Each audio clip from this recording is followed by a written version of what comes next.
Um, I think some of the things we got started, first year off the bat, the lake tax was done away with by a vote of the Corn Court.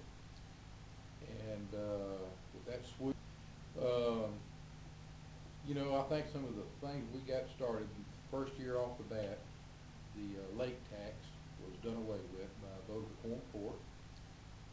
And with that swoop done, I think, in the fall of '96, we had about a couple of months, and we were down $600,000 in revenue with no way to replace it.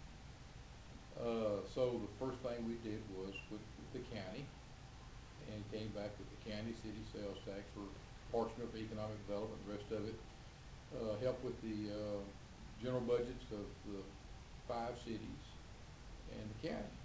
It narrowly got defeated, but it did get defeated on the county level.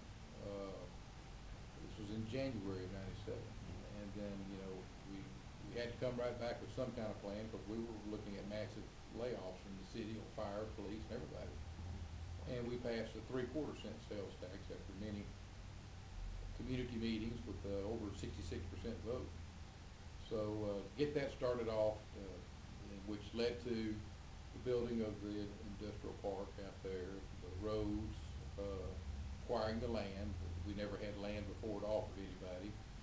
I think that'll help us in years to come in Magnolia and Columbia County. I'm proud of that.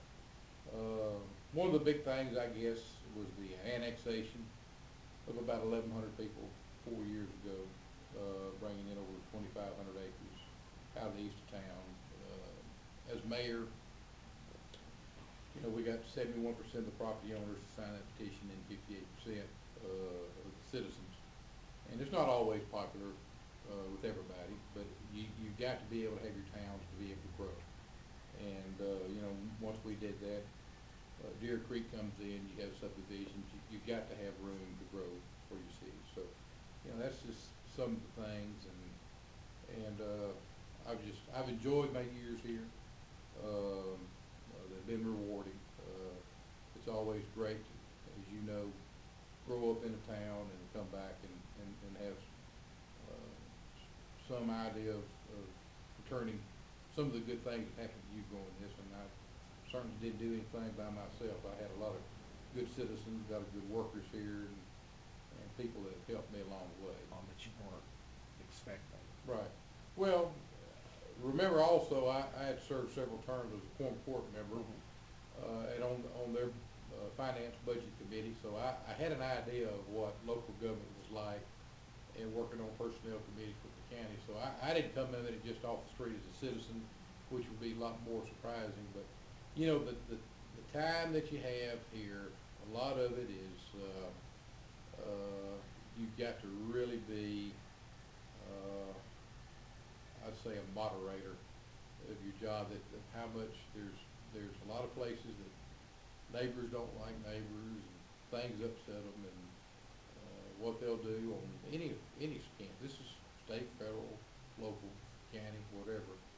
Is well, I'll go to City Hall, or I'll go to the courthouse, and I'll get them involved in this. And you're just trying to be fair, and you're never gonna make all the right decisions, but it's just and the cat and dog problem is something that you just can't imagine how big it is. I mean, and we trap a lot of dogs, and we take a lot of cats out to sea caps, and I think everybody knows you're supposed to try to do some kind of planning for animals. I mean, that information's out there constantly on spade, neuter, yeah. and just the amount of animals that continue to flood in this city, and that we have to pick up, and we have to try to adopt them. If we can't adopt them, we put them down humanely.